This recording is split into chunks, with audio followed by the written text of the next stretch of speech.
Cristina, ¿me escuchás?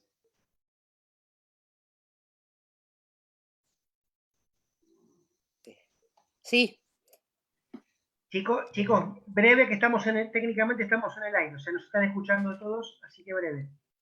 Ah, ok, ok. No, está bien, está, todo bien. Me voy a centrar en COVID, no en HIV. ¿Mm? perfecto. Silenciamos todos, chicos. Bien. Gracias.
Muy bien. Tengan todos ustedes muy buenas tardes. Damos comienzo, como es costumbre, muy lentamente, dándole tiempo a nuestros espectadores y también a nuestros expositores a que se conecten en cámara y en video a un nuevo encuentro de estos webinars de la SADI, que como ustedes saben tienen como objetivo acercar información confiable, información precisa, datos corroborados científicamente sobre el tema de la pandemia que tanto ocupa la agenda de la ciudadanía en general y de la comunidad médica en particular. En el espacio de los días miércoles, gracias a la colaboración de Sandoz, tenemos el gustazo enorme de volver a tomar contacto con la doctora Cristina Freuler, pero antes que nada de saludar al querido Waldo Belloso, quien va a dar su tiempo, su testimonio y su experiencia en beneficio de todos nosotros. Como siempre decimos, estas charlas quedan grabadas, con lo cual, si ustedes la agarraron por la mitad, quieren volver a verla o la quieren compartir con amigos, pues bien, apenas termine la charla, queda grabada en nuestro sitio web y también en nuestra red social, y de allí con un doble clic finalmente lo resuelve. Y todas las preguntas que a partir de la exposición de Waldo le generen a usted o a ustedes, las envían o por nuestra red social o por nuestro formulario en nuestra página de preguntas, y seguramente cuando termine la exposición de Waldo abordaremos la mayoría de ellas. Dicho esto, con una lluvia que por lo menos en Buenos Aires ha dejado de castigarnos, Cristina, todo tuyo.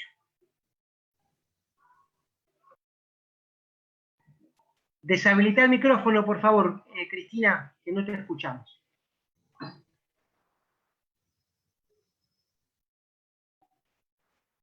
A ver. Listo, ahora sí. No, decía que gracias a vos por la presentación, Bárbaro. Se pero silencian. también Ahí está. gracias a Waldo, que es el que realmente se presta a venir a hablar con nosotros. En realidad, desde la comisión de HIV estamos con estos webinars todos los miércoles y lo que queremos hacer es un poco tratar de hacer hincapié que no todo es coronavirus, aunque en la realidad después nos enfrentamos con que tenemos el coronavirus por todos lados. La vez pasada hablamos un poco de toda la problemática del HIV dentro de lo que es esta pandemia, y lo cierto es que vemos que la pandemia es un desafío, pone en crisis todo lo que es el sistema sanitario, pero también el sistema económico, la comunidad, etc.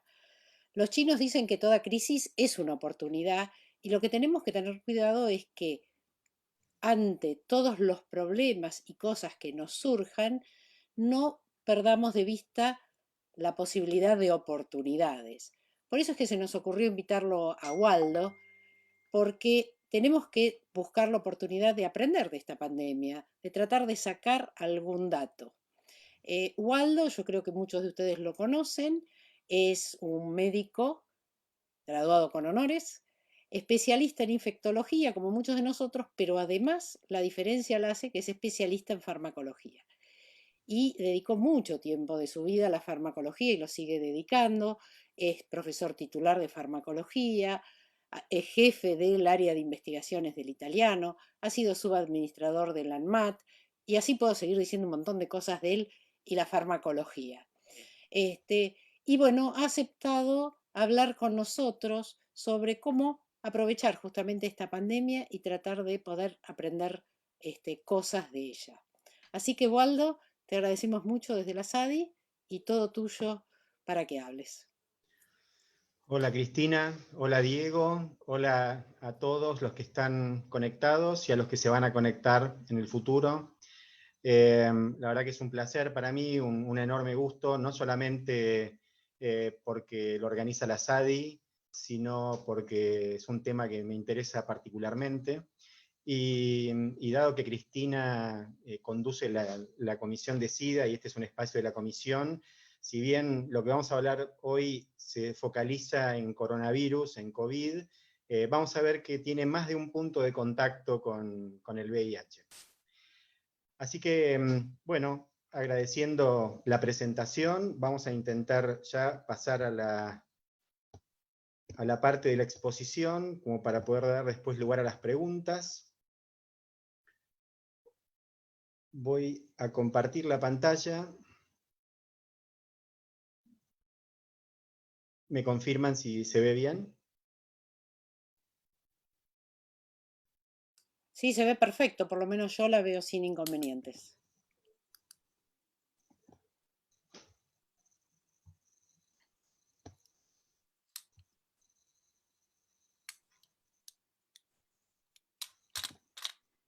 Bien. Ok, bueno, arrancamos entonces. La idea es destinar unos minutos para hablar de un tema particularmente interesante, que es la generación de evidencia científica en un contexto de pandemia. Esta podría ser una presentación muy larga o podría ser una presentación extremadamente corta. Vamos a intentar que no sea ninguna de las dos, pero más tirando a corta que a larga. Esta es un poquito la hoja de ruta de qué es lo que intento tratar de compartir con ustedes. No me quise poner demasiado académico y quise tratar de pensar qué pasó en el pasado, qué está pasando en el presente, por qué nos está pasando lo que nos pasa y qué podemos hacer mientras tanto, referido a la ciencia en épocas de pandemia. Todo empezó con la aparición de la pandemia, la interpretación de esta nueva enfermedad y la necesidad de encontrar algún tratamiento, dado que el contexto indicaba, como indica todavía, que no vamos a contar con una vacuna eficaz disponible para todo el mundo para poder terminar con esta pandemia, por lo menos en los próximos meses. En este contexto, y viendo que la epidemia avanzaba sobre la población de nuestro país, intentamos buscar alternativas terapéuticas que pudieran dar algo de contexto, de alivio al tratamiento de los pacientes, basado en esta idea general que se muestra en esta diapositiva, que está bastante más basada en el sentido común que en datos científicos. Pero bueno, a partir de esto se empezaron a hacer algunas recomendaciones respecto de qué usar, tomando como ejemplos medicamentos que habían sido utilizados en otras epidemias de algunas características similares, y esto condujo a toda una serie de pautas de tratamiento, de recomendaciones provisorias, y como la verdad es que el sustento era bastante malo, digamos que cada organización, cada área, cada institución, incluso la SADI misma, tomaron recomendaciones que no necesariamente eran todas coincidentes. Y alguna recomendaba una cosa, otra recomendaba otra cosa. Y eso es el contexto con el que nos empezamos a mover a partir de marzo, que diríamos que fue el mes de la necesidad y también en cierta medida de la desesperación. Simplemente para que vean la diferencia de las recomendaciones, de qué utilizar, que era la forma de interpretar los mismos datos tan escasos por diferentes personas y diferentes contextos. Así como dije que el marzo fue el mes de la desesperación y de la improvisación, en abril, digamos que empezó la idea de la investigación. Y se empezaron a plantear escenarios de distinto tipo de investigaciones para intentar encontrar alguna respuesta un poquito más científica, certera, para entender más o menos qué es lo que estábamos haciendo. Este es un gráfico que apareció en una publicación de Lancet del 24 de abril, indicando cuáles eran en conjunto los estudios que se estaban llevando adelante en ese momento. En casi todas las presentaciones que habrán escuchado acerca de COVID hasta el momento, todo el mundo siempre indica que hay un montón de estudios en curso. Esto es una imagen de clinicaltrials.gov de hace un par de días. No tiene sentido el número en sí mismo, pero hay más de 1.500, 1.600 estudios en curso registrados en clinicaltrials.gov.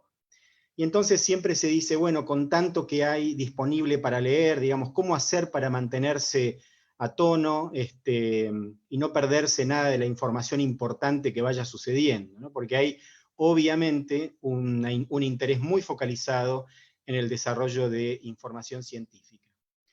Pero a medida que pasaban las semanas, nos fuimos enterando de algunos resultados de ensayos clínicos, ya no tanto de estudios observacionales, de estudios de cohortes o de series de casos, sino yendo a los estudios de mejor manufactura, de mejor diseño, que son los ensayos clínicos.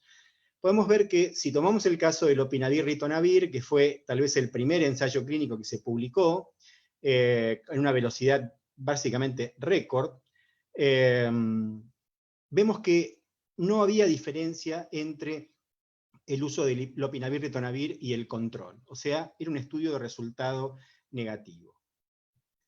Si vamos al ejemplo de la hidroxicloroquina, también este estudio presenta datos similares en términos de informar que no había diferencia entre el uso de hidroxicloroquina y el comparador o el placebo. Si vamos al caso de la cloroquina, tenemos el estudio brasilero que tuvo que ser hasta suspendido por efectos adversos. Si vamos al caso del remdesivir, tenemos el caso del estudio chino publicado en Lancet. No me detengo en cada uno de los estudios porque no es el foco de esta presentación y además estos estudios fueron extensamente discutidos en otros webinars de SADI. Así que yo lo que quería plantear más que nada es la discusión del contexto. Entonces, ¿qué es lo que nos pasa? Estamos asistiendo a una situación en la que a medida que vamos priorizando los estudios o entendiendo cuáles son los resultados de mejor metodología, los resultados son casi todos negativos. A eso le podemos sumar que las drogas identificadas en las recomendaciones provisorias o en las pautas de tratamiento no son drogas inocuas y que además de efectos adversos, tienen un montón de interacciones entre sí, de modo que plantean el desafío no solo de que las estamos usando en un contexto en el que no sabemos su eficacia, sino que además las estamos usando de una manera compleja desde el punto de vista de las interacciones.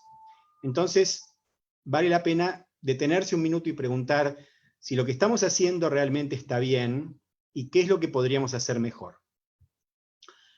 Resumiendo, la secuencia de eventos, a mi modo de ver, las pondría de esta forma. En marzo fue el mes de la sorpresa, el mes de la desesperación. Entre marzo y abril, la utilización de los medicamentos que teníamos a disposición, que estaban ahí, digamos, que habían salido, vaya a saber uno de dónde, echar mano de lo que teníamos. Y a partir de fin de abril, mayo, estamos como asistiendo a un baño de realidad, en donde estamos viendo que los resultados de los ensayos clínicos o de los estudios mejor diseñados realmente no coinciden con nuestras expectativas.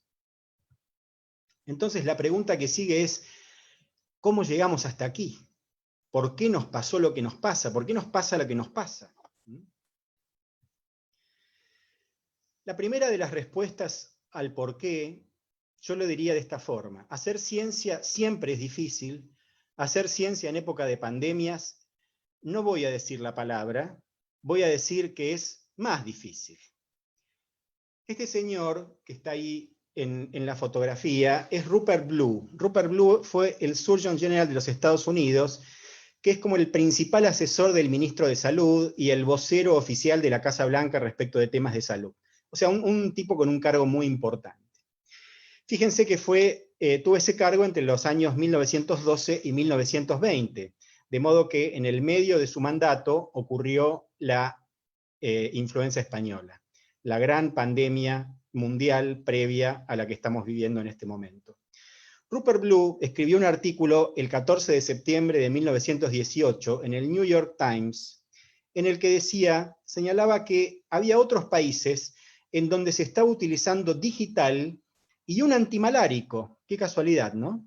Un antimalárico, en ese caso quinina, para tratar a los pacientes con influenza.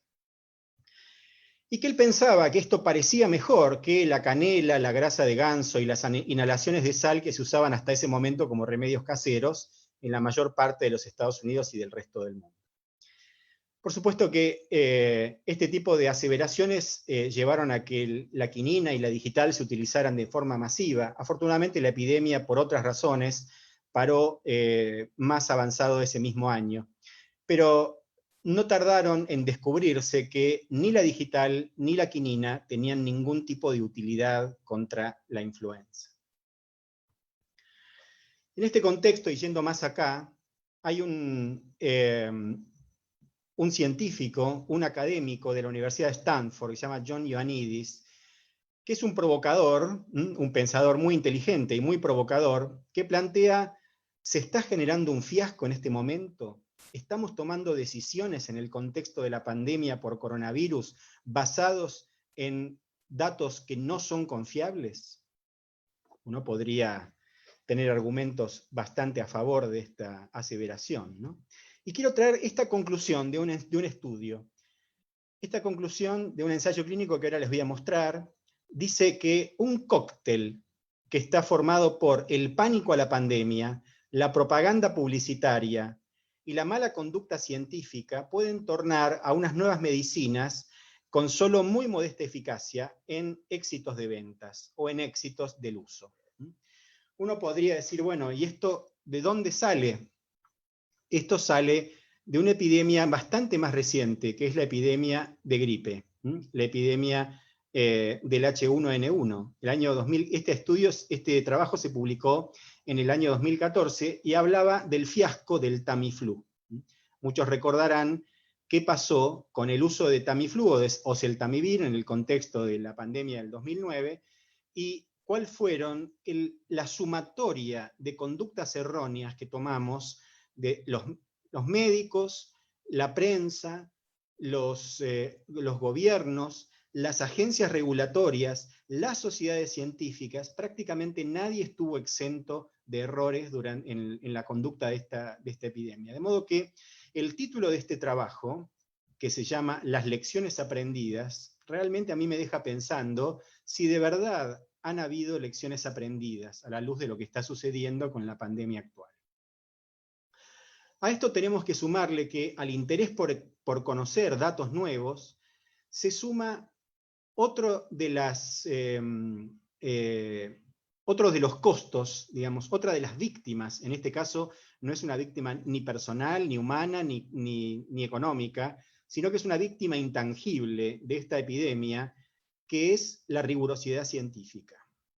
Hay portales como este que está ahí en la imagen, que lo que hacen es divulgar publicaciones que no han pasado por la revisión por pares. Es decir, que casi les diría que cualquiera que escriba algo que suene más o menos razonable, tiene muchas chances de que ese algo sea difundido e incluso hasta que sea publicado. Tal vez no en revistas de muy alto impacto, pero en este momento en donde la atención está tan focalizada, el tema del impacto pasa a un segundo plano. Entonces, ahí estamos generando un combo bastante complejo, una tormenta perfecta de una necesidad de información, una disminución de la rigurosidad y un interés focalizado. Todos esos estudios que decíamos que se están registrados en clinicaltrials.gov tal vez nos prometen algo interesante. Ahora, yo me tomé el trabajo de mirar uno por uno los estudios que están registrados en clinicaltrials.gov para ver cuáles de ellos realmente son ensayos clínicos y cuáles de los ensayos clínicos tienen un objetivo verdaderamente útil, cuántos tienen un N, es decir, una cantidad de pacientes suficiente en relación al objetivo planteado, cuántos plantean objetivos, los que llamamos objetivos duros o objetivos clínicos, cuántos tienen grupo comparador y cuántos comparan en principio contra placebo.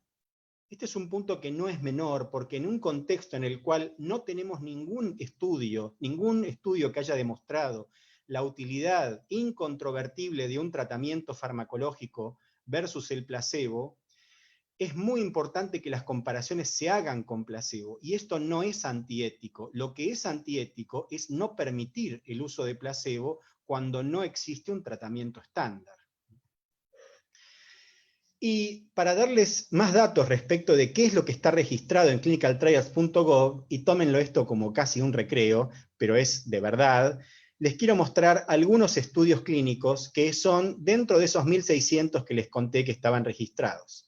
No solamente son estudios que van a hablar sobre si es útil o no la hidroxicloroquina, lopinavir, ritonavir, remdesivir, tocilizumab, etcétera, etcétera, sino que también hay estudios que van a hablar sobre los efectos protectores de la aspirina como prevención, estudios que van a hablar o que van a analizar la utilidad de la estimulación transcutánea del nervio vagal, o sea, los masajes en el nervio vagal a nivel auricular para prevenir el contagio, técnicas de autoayuda para evitar el distrés psicológico,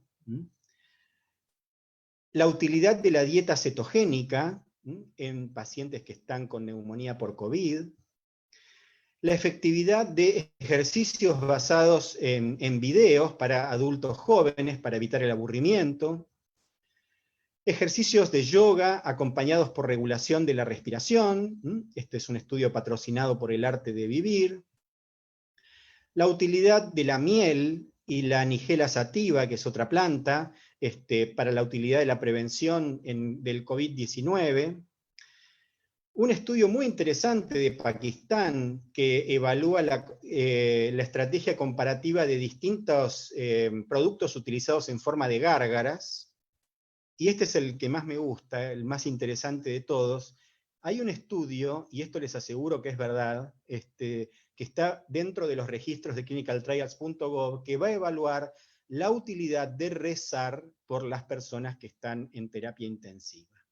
Es decir, que se va a randomizar a los pacientes a que la mitad reciban rezo por parte de unos rezadores profesionales de distintas religiones, mientras que al otro grupo no van a recibir ese rezo. No sé cómo van a hacer para evitar el cruzamiento, porque entiendo que puede haber mucha gente que tenga fe que esté rezando por todos los enfermos. Pero bueno, digamos, con esto lo que quiero decir es que no todo lo que está publicado o presentado o registrado, incluso a nivel internacional, con estándares relativamente altos, como clinicaltrials.gov, va a ser de utilidad para entender cómo podemos tratar mejor a nuestros pacientes en la pandemia. El otro punto, para explicar por qué nos pasa lo que nos pasa, también recurro al mismo señor Ioannidis, que hace unos años ya publicó estos artículos de títulos muy rimbombantes, por qué la mayor parte de las publicaciones científicas son falsas, o por qué la mayor parte de las prácticas de publicación pueden distorsionar a la ciencia, digamos. Bueno, es un provocador, pero un provocador con argumentos. Y entre algunos de estos artículos, Ioannidis propone algunos de estos puntos. Cuando nosotros presentamos resultados o leemos resultados de trabajos que tienen un N pequeño o que miran solo una pequeña parte de la realidad, podemos incurrir en un montón de equivocaciones. Por ejemplo, de pensar que hay una rosa amarilla cada 10 rosas rojas, cuando la realidad puede ser completamente distinta. Eso no es que la realidad la estemos inventando, simplemente que la estamos mirando con una lupa que es inadecuada. A estudios más pequeños son menores las chances de que un hallazgo de un estudio sea verdadero. A menor tamaño del efecto, es menor la probabilidad de que un hallazgo de un estudio sea verdadero. Y acá quiero mostrarles este gráfico, tal vez es un poco complejo de mirar, pero simplemente es para entender lo siguiente. ¿Qué capacidad tiene un ensayo clínico de demostrar algo que realmente existe? Bueno, para eso depende de dos características, el poder y el tamaño del efecto. Y eso está en relación con el N o el número de pacientes incluidos en el estudio. Sea pacientes en caso de tratamiento, será participantes en caso de prevención, pero digamos, la cantidad de personas que van a participar del ensayo clínico. El poder es la lupa, es el tamaño de la lupa con la cual miramos el acontecimiento que queremos analizar. Y el tamaño del efecto obviamente nos indica si algo es muy, muy evidente o si algo es menos evidente. Mientras menor es el tamaño del efecto, mayor será la lupa que nosotros necesitaremos para observar el efecto. Pero como en general el poder es una característica que queda en general fija en los estudios, fíjense que en general cuando leemos un ensayo clínico el poder está preestablecido en un 80% o en un 90%, pero en general no pasa de ese rango. Entonces, si el poder queda fijo, lo que nosotros tenemos para modificar es el N, o sea, la cantidad de pacientes en función del tamaño del efecto. Si el tamaño del efecto, o sea, si el beneficio respecto de la comparación es muy amplia, necesitaremos menos pacientes. Si el beneficio es marginal, necesitaremos muchos más pacientes para demostrar un efecto que realmente pueda existir. La probabilidad de que un estudio sea verdadero, que un hallazgo sea verdadero, depende mucho de la probabilidad pretest. Es decir, si nosotros encontramos un hallazgo en un estudio que es muy sorprendente, nos tenemos que preguntar si ese hallazgo es realmente verdadero. Y obviamente, a mayor flexibilidad de los diseños, mayor flexibilidad de las definiciones, mayor flexibilidad de los desenlaces y modos de análisis, menores son las chances de que un hallazgo sea realmente cierto. Por eso es muy importante lo que decíamos antes de lo que llamamos desenlaces duros. ¿Qué son los desenlaces duros? Son aquellos que miden días de permanencia en el hospital, días de permanencia en la terapia intensiva, muerte, o sea, los datos que son difíciles de manipular. Todos los datos que sean de resultados de laboratorio, o todo lo que tenga algún grado mayor de subjetividad, son más fáciles de manipular y de modificar con o sin intencionalidad. Y estos son interesantísimos. A mayor interés y prejuicio en un campo de investigación, menores son las chances de que un hallazgo sea verdadero. Y a mayor el interés en la investigación de un área específica, es decir, cuando un área está de moda, ejemplo clásico, en medio de una pandemia, menores son las chances de que los resultados informados en ese área sean verdaderos. O sea, de todas las premisas por las cuales tenemos que tener precaución a la hora de leer un artículo científico, casi todas se dan en el contexto de una pandemia. De modo que no es solamente que se registran estudios de baja calidad, sino que también los estudios, muchas veces, aun cuando sean de la mejor calidad posible, no alcanzan para un estándar adecuado. ¿Y por qué sucede esto que está sucediendo? Bueno, simplemente vuelvo a este gráfico que muchos de ustedes conocerán de sobra, que es cómo se generan nuevos medicamentos. Para generar nuevos medicamentos, normalmente lo que se hace es, habiendo identificado el blanco terapéutico, por ejemplo, un receptor, una proteína, ya sea dentro de una célula del organismo, como en este caso en un organismo independiente, que puede ser un virus, se identifican distintos compuestos que pueden actuar sobre estas proteínas. Y de 10.000 compuestos, solamente una pequeña proporción van a llegar a ensayos preclínicos, que son estudios en animales de experimentación, y de esos solo 5 van a llegar a estudios clínicos, y de esos solo 1 va a terminar siendo como una droga aprobada para una indicación. ¿Qué quiero decir con esto? Que en momentos fuera de pandemia, en momentos normales, el proceso de selección de medicamentos es un proceso tremendamente costoso, tremendamente largo y sobre todo tremendamente ineficiente. Si ya de por sí, fuera del contexto de una pandemia, el proceso es tan ineficiente, ¿qué podemos esperar de la generación de ciencia en épocas de pandemia? ¿Cómo generamos ciencia en épocas de pandemia? Bueno, básicamente una de las primeras cosas que se hizo a partir de marzo es tomar experiencia de otros virus, de otras enfermedades, y saltear todos los primeros pasos para llegar directamente a la posibilidad de utilizarlos en pautas de recomendaciones o en ensayos clínicos, derivando la utilidad, por ejemplo, en SARS, para lo que podría llegar a ser en SARS-CoV-2.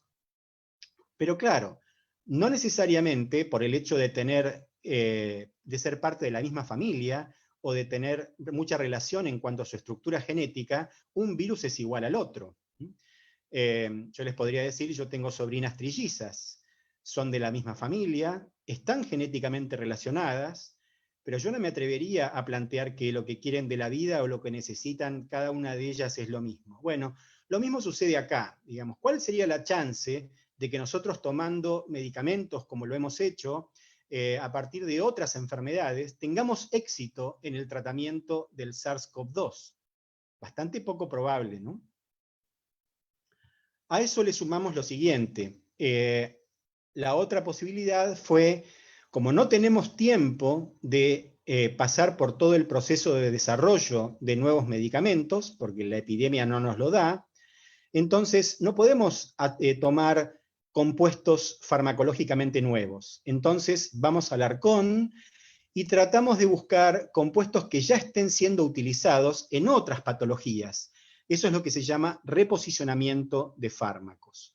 Entonces, restringimos la búsqueda a aquellos compuestos que ya tienen todo un historial de aprobación para otras enfermedades, y con lo cual, al menos en lo que tiene que ver con su seguridad, ya sabemos algunos datos. Pero claro, todo eso va disminuyendo aún más las chances de que encontremos algo verdaderamente útil. No estoy diciendo que sea imposible, y de hecho todos deseamos encontrar algo útil. Simplemente estoy mostrando de por qué nos está pasando lo que nos está pasando.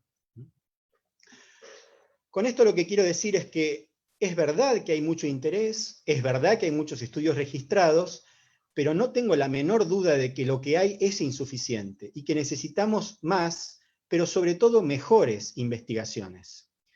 No tengo ninguna duda que la investigación más importante de todas es la de vacunas, porque en el momento que tengamos una vacuna disponible para esta enfermedad, toda la investigación respecto de tratamientos farmacológicos va a pasar lógicamente a un segundo plano, como han pasado a segundo plano hoy los tratamientos farmacológicos para influenza.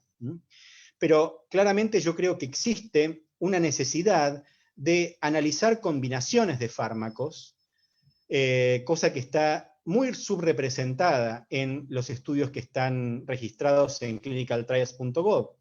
También necesitamos analizar el contexto de PrEP o de profilaxis preexposición, y también necesitamos analizar mejor el contexto de plasma de convalecientes. Tanto en PrEP como plasma de convalecientes voy a hacer algunos comentarios ahora enseguida, pero son dos áreas en donde sí hay bastante movimiento a nivel mundial y están registrados estudios en clinical trials, no todos con gran calidad, pero sí mostrando mucho interés.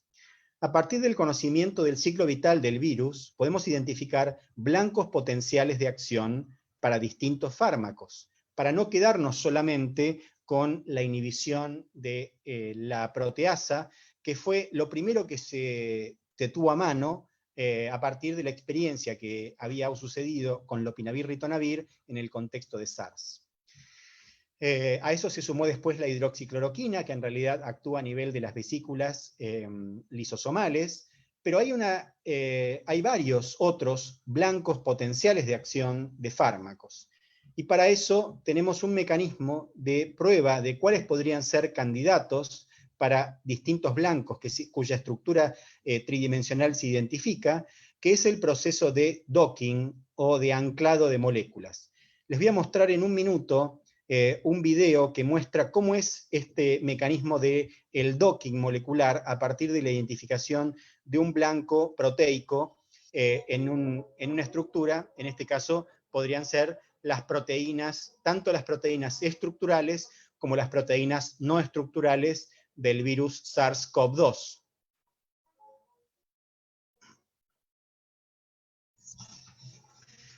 Ahí vemos la imagen de la estructura tridimensional y la evaluación de distintos fármacos para ver cuál se pega mejor a esos ligandos.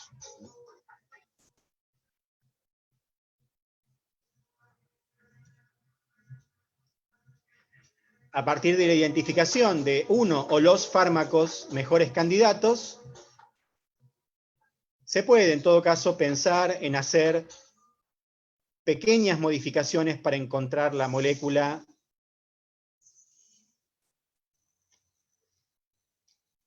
más efectiva o la mejor candidata. Estos estudios de docking, como yo les decía, en el contexto de pandemias y también en otros contextos, hoy por hoy se hacen de manera virtual, se hace lo que se llama docking in silico o en computadora.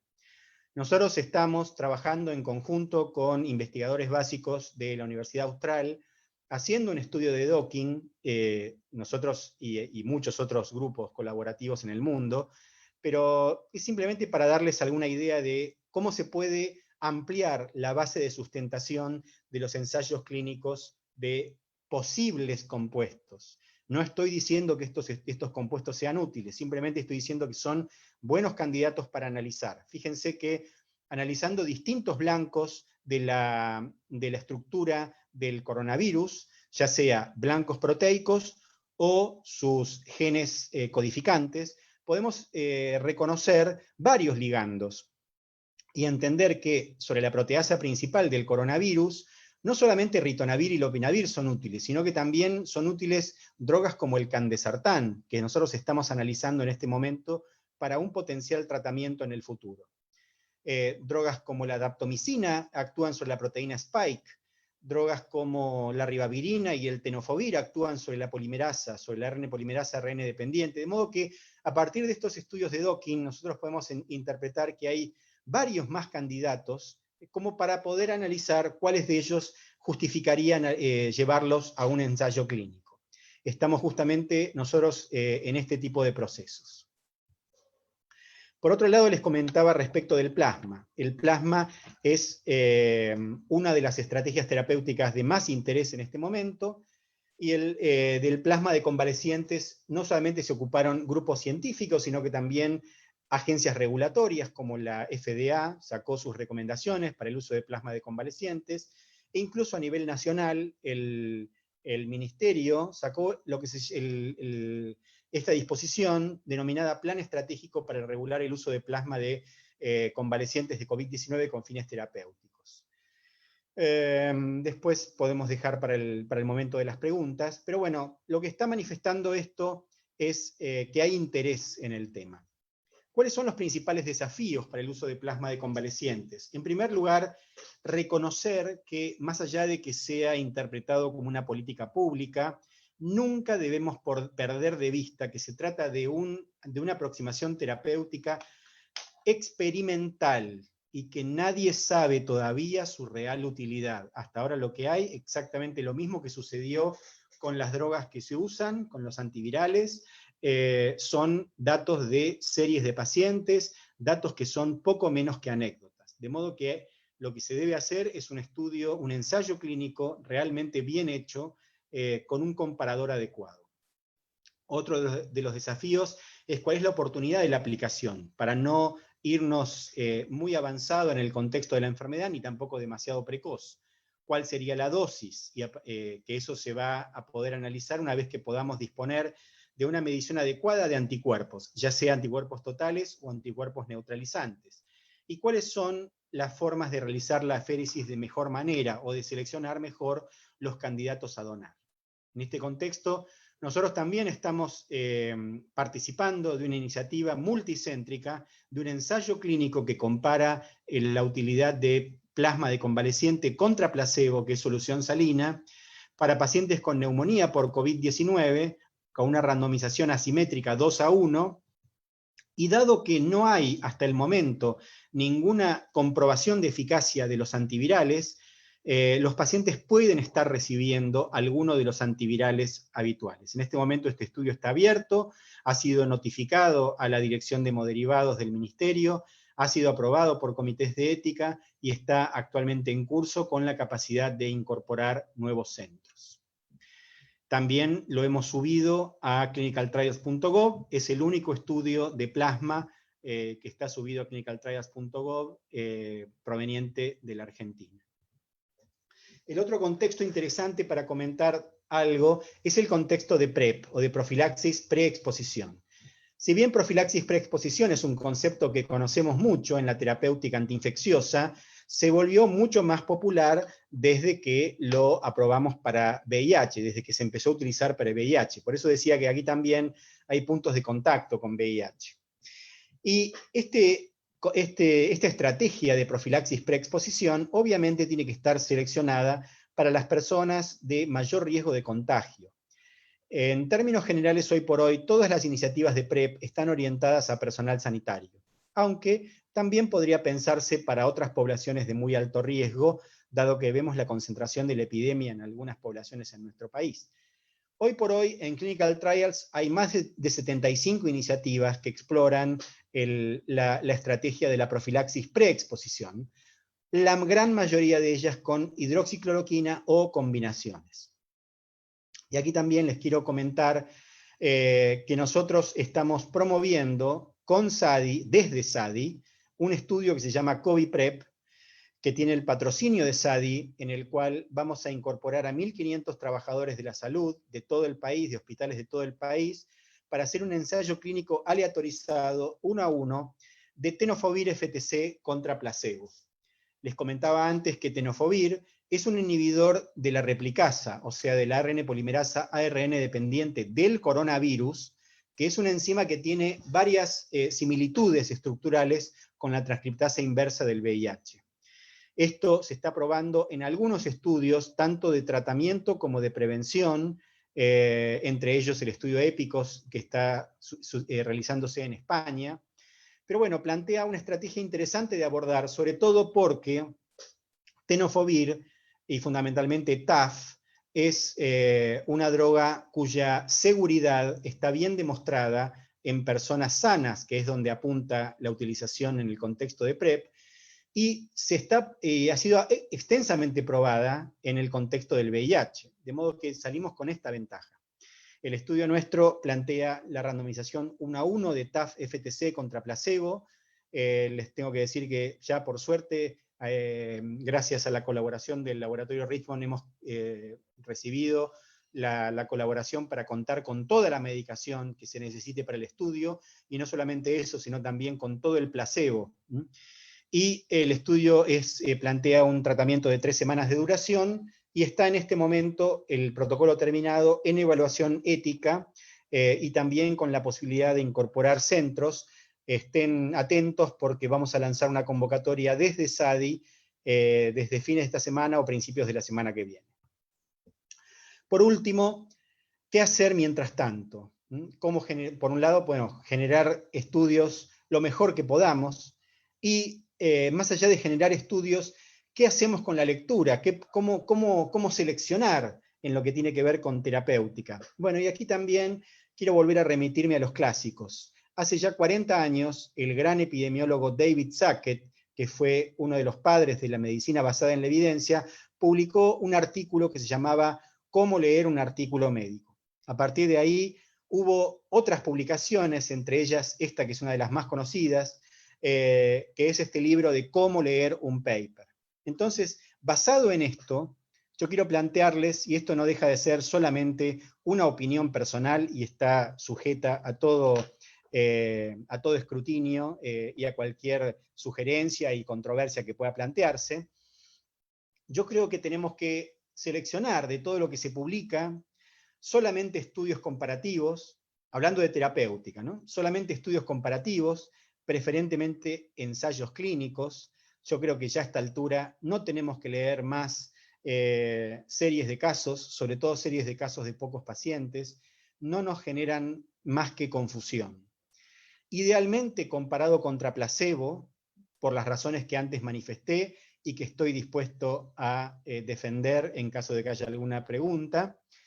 Aquellos estudios que tengan desenlaces duros, como antes había comentado, y en cuanto a la cantidad de participantes, déjenme proponerles algo que yo lo quiero nombrar la regla del barbijo. ¿Qué es la regla del barbijo? Bueno, ¿de qué barbijos hablamos cuando hablamos de la pandemia? ¿De los N95? Bueno, yo les propongo que no leamos artículos que tengan un N menor a 95. Esto, por supuesto, que es arbitrario y se los digo casi en broma, pero lo que quiero decir es que no leamos estudios que tengan N bajo, que tengan poca cantidad de pacientes, porque como ya decía Ioannidis antes, lo más probable es que eso no sea un resultado verdadero. Así que les propongo este mecanismo para seleccionar lo que uno lee. Y aún más, un gran epidemiólogo y estadístico actual, que es Stuart Pocock, presentó esta serie de artículos en New England hace pocos años, en donde decir, bueno, una vez que uno lee un ensayo clínico cuyo resultado es negativo, ¿qué hace? Bueno, hay algunas cosas que uno puede hacer. Uno no tiene que descartarlo de plano. Hay preguntas que uno debería hacerse si realmente el estudio vale la pena. Por ejemplo, ¿hubo sugerencias de algún beneficio potencial, aunque no se haya plasmado en un resultado estadísticamente significativo? ¿Tenía el estudio un poder adecuado? ¿Estaba bien definido el desenlace primario?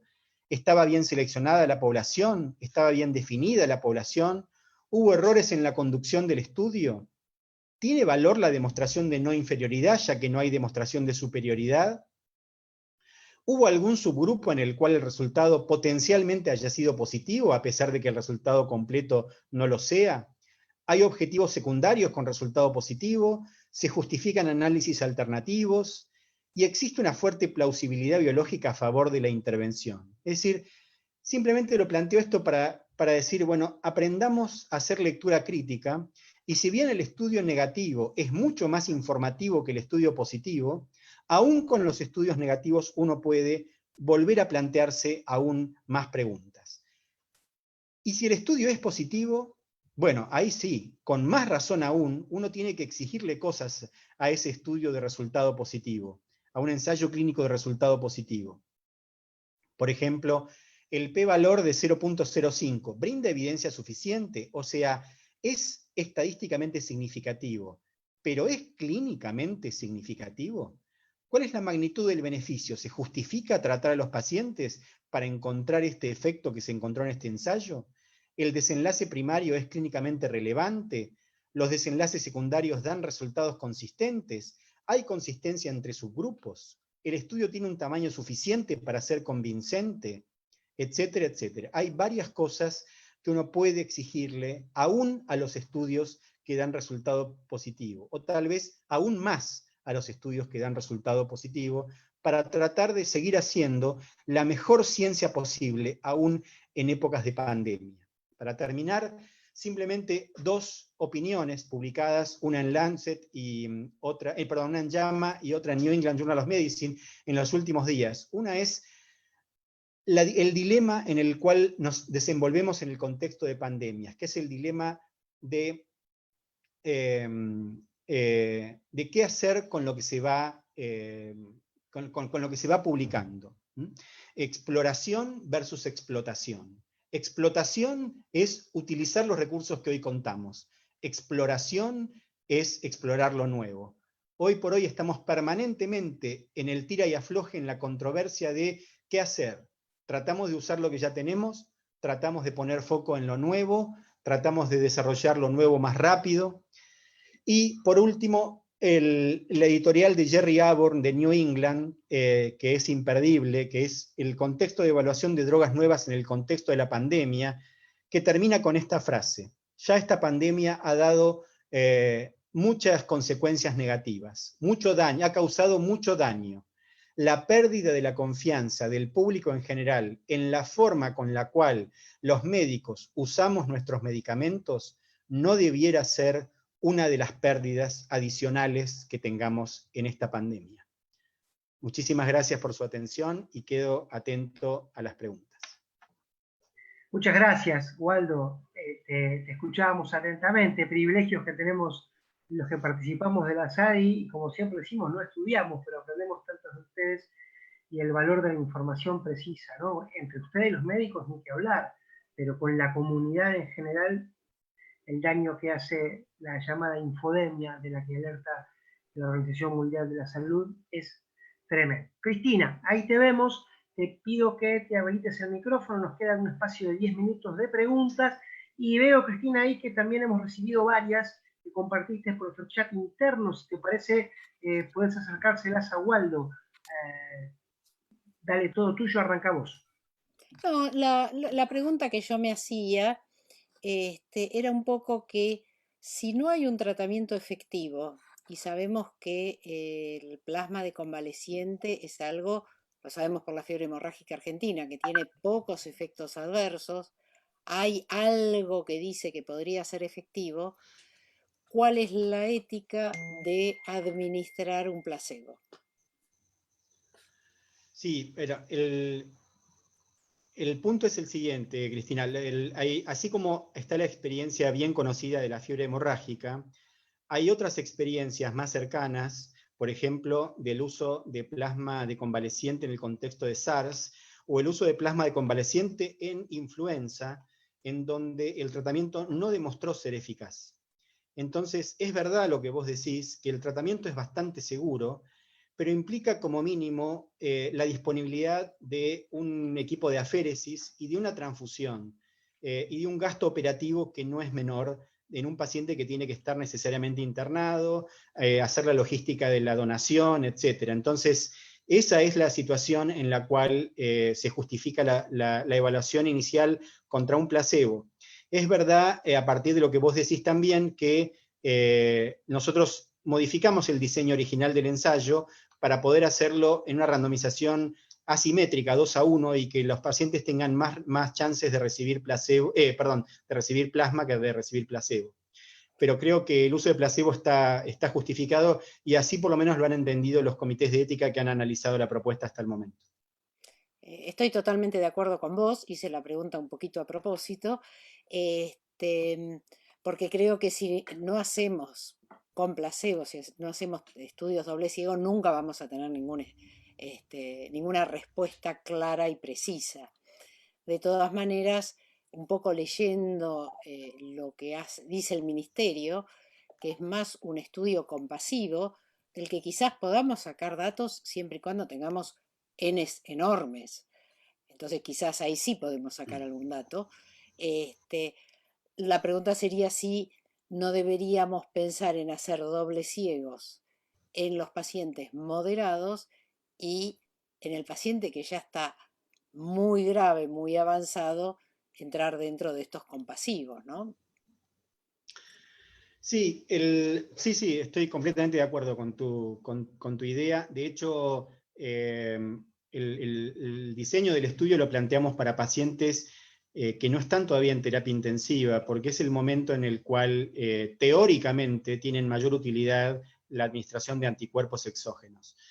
Yo creo que hacer un ensayo clínico para pacientes que ya están con enfermedad muy avanzada, no sé si realmente se justifica. Y ahí, más que plantear, porque creo que ahí es donde yo comparto con vos que surge la confusión, porque plantear que el uso, entre comillas, compasivo es parte de un ensayo clínico, eso es lo que genera confusión.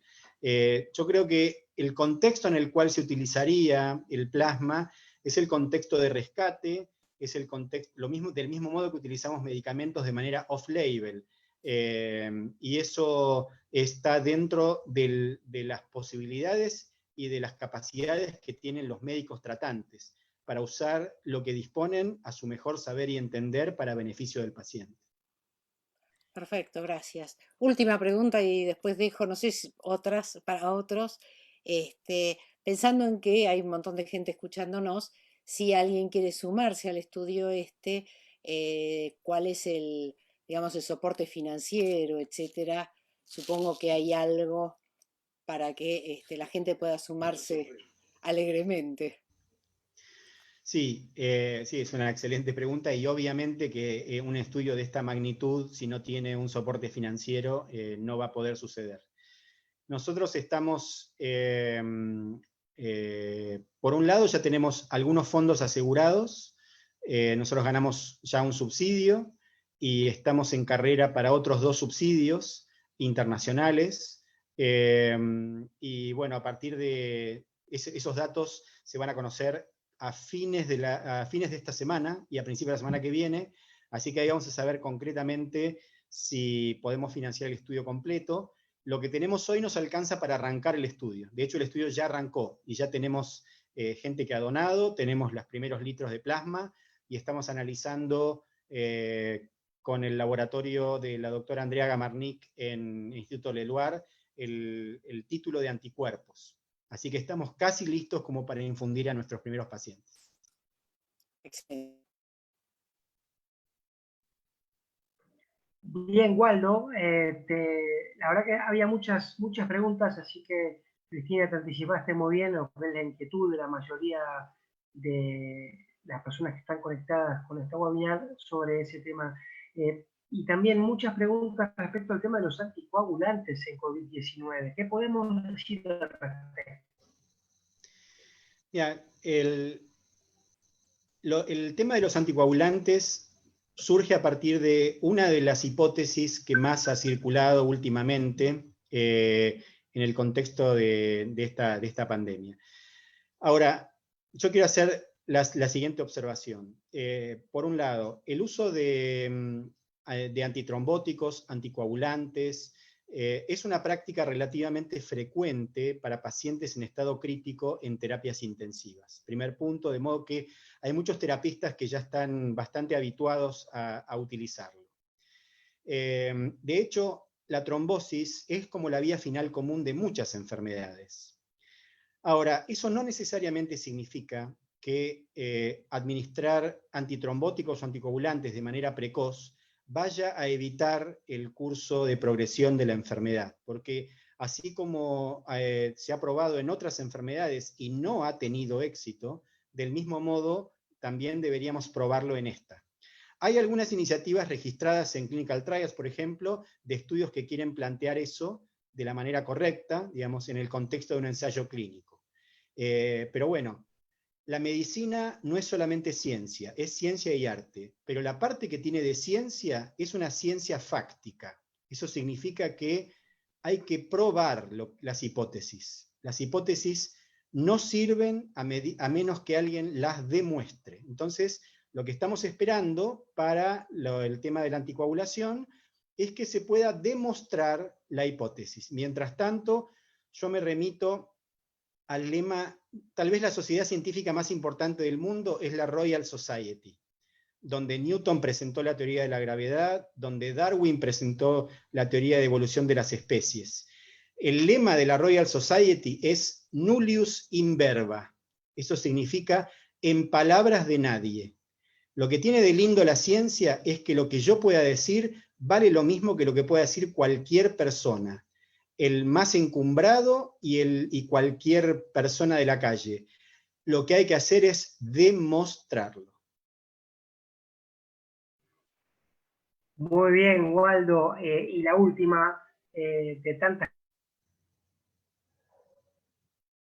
que tenemos, les tenemos que decir a las personas que nos acompañan que la SADI tiene un equipo de profesionales dedicados especialmente a responder las inquietudes vía mail que nos llegan por nuestra página web, así que digamos, es lógico que el tiempo no nos dé, pero la última tiene que ver, Waldo, con la pregunta si se pueden usar los antirretrovirales como profilaxis, si eso está en etapa de estudio, si es algo que es conducente. Bueno, hay estudios que están probando, como yo dije, el tenofovir. De hecho, nuestro estudio, el COVID-PrEP, va a probar un antirretroviral, que es tenofovir. Hay estudios que están probando también lopinavir, ritonavir. Yo creo que se justifica perfectamente hacer un ensayo clínico para evaluar si es útil o no. O sea, si se justifica evaluarlo, la respuesta rápida es sí se justifica evaluarlo.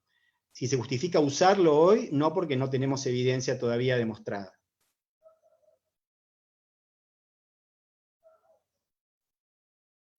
Ahora me voy a habilitar el micrófono que se pueda escuchar mejor. Enormes gracias, Waldo. Muy didáctico. Los comentarios en Facebook, después chusmealos, son muy elogiosos y tienen que ver con tu conocida capacidad didáctica y de poner en el llano estos temas tan difíciles sin perder profundidad. Así que, como espectador te lo digo, es muy provechoso. Cristina, si vos lo querés saludar a Waldo, a vos también te agradezco y después sí nos despedimos formalmente. Gracias a ambos. Gracias a No, todos. gracias a vos, Waldo. La verdad es que yo debo decir que no me sorprendiste porque siempre esperamos cosas buenas tuyas, así que Bueno, muchas hasta gracias. luego. Hasta luego a todos. Saludos a todos y gracias por la atención.